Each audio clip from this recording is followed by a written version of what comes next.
Cinema Classics is brought to you by the Gateway Film Center, 1550 North High Street, Columbus, Ohio. For their details and showtimes online at gatewayfilmcenter.org. The award-winning Cinema Classics is produced by John DeSando and Johnny DiLoretto. Listen to the shows and read reviews online at WCBE.org. I'm Johnny DiLoretto. I'm John DeSando. This is Cinema Classics. Yeah, boy. And now look, we've had a discussion before, and we've decided to bring it to our audience. Yeah. Why is it so difficult to make a good movie? This is your point of view these days. Mm-hmm. So tell me. Yeah, see, I do not see as many movies as I'd like. Okay. Given my schedule anymore. But, I'll look at these aggregate sites we've talked about, Rotten Tomatoes, Metacritic, and I'll see movies on there that start to creep up into the 70s, 80% positive reviews, 90, sometimes 100%. And I'll go see these eagerly anticipating, as I used to as a young, hungry cinephile, that I might see something that's going to just embed itself into my memory, my personhood, something that's going to change my life. I very rarely see these movies anymore. I don't want to chalk it up to me being closed off to the possibility, because I don't think that's true. However, more often than not, these films disappoint me in some fundamental ways. And I'm trying to wonder why. I know you don't wonder why, because you're hypercritical. And I think that you've always been that way. I've known you for 7 years on this show, and there's nobody that has the insights or the ability to express his appreciation of a movie than you. But you have a very narrow acceptance range for movies. And you would accuse me, and you're right, of liking too much. And I don't, that's what makes us a good team. Okay. I can rattle off in the last half year a number of movies that I think are worthy of that Rotten Tomatoes 80, 90%. Lay out. Most recently, Hell or High Water. Now I love that. All right, see, good for you. Now I'll tell you why I loved it. Because it took its time. It was character driven. The writing was smart. You had great performances by Jeff Bridges and Chris Pine and Ben Foster. Chris Pine doing a wonderful job of subduing his good-looking Captain Kirk charm. And it was in service of, a small story, and it didn't obliterate reality in some ways. Let's go back. Well, I want to illustrate what you're saying. If you go back to Casablanca, and people did not know at that time what a smash that thing would be. But there are now people who say they don't make them that way anymore. Yeah. But the response to that is they never did make them that way. That's a gem among a whole bunch of Warner Brothers films that year, 50 films that year. Yeah. And so that's what I'm trying. But there's always, in art, there's always junk. I know there's some limitations to the studio system, but it also cranked out some timeless, perfect films. Yeah. And I think that at that point, you had real craftsmen working. Well, Michael Curtis, right? You're right.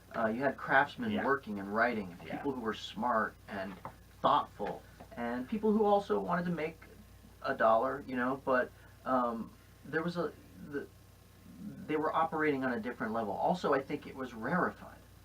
That those skill sets for everybody on down, from director, actor, writer, editor, cinematographer. Captain Blood at the same time he did right. that. Also an extraordinarily entertaining movie.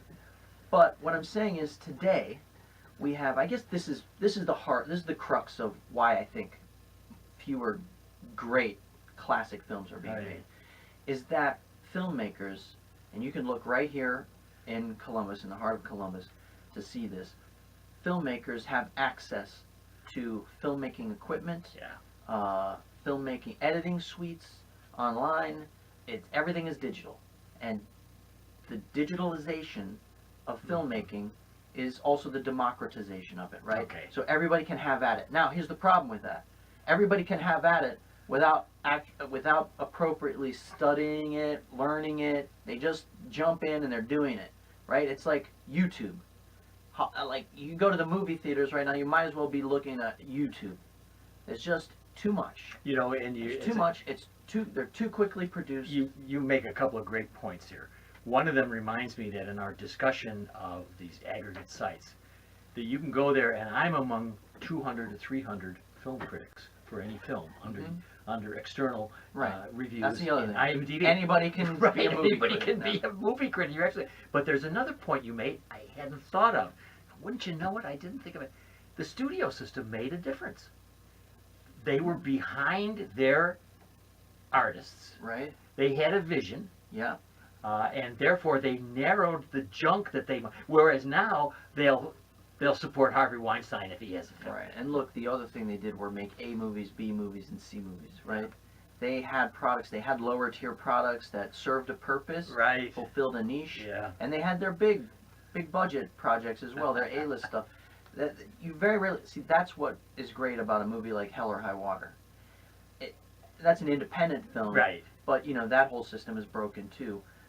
But Hollywood doesn't crank out those, like, I always, as an example of this, and I'm sure there's been a couple recently, but they're eluding me right now. But I always point to the movie The Edge with Anthony Hopkins and Alec Baldwin as a perfect example of a well-crafted Hollywood B movie. Got it.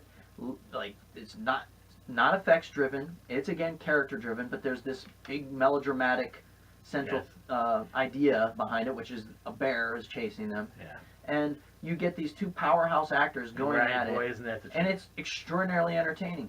But look at It's not high art. Help me out because I'm thinking within the last half year, Swiss Army Man. Mm-hmm. Now I know I'm talking indies, but let me ask you this: if you go past that and The Lobster, which are two of my favorites this year, two very quirky small films. Both of them fatally flawed. And I don't think you've seen this one, but I would put this one in a different context than Hell or High Water, but as a really solid, good film, the kind that Hollywood used to put out, Sully. Okay, yeah, I have not seen Sully yet. But let me address The Lobster, Right. which I thought was fine. Okay. I really enjoyed it. I thought that with a few tweaks, like I guess my main problem with The Lobster were just a couple of writing things, like John C. Reilly's character just disappearing midway through without any explanation. Colin Farrell, though very talented and he gives a great performance, I felt like he's just not equipped for the job. I think somebody else would have been really great.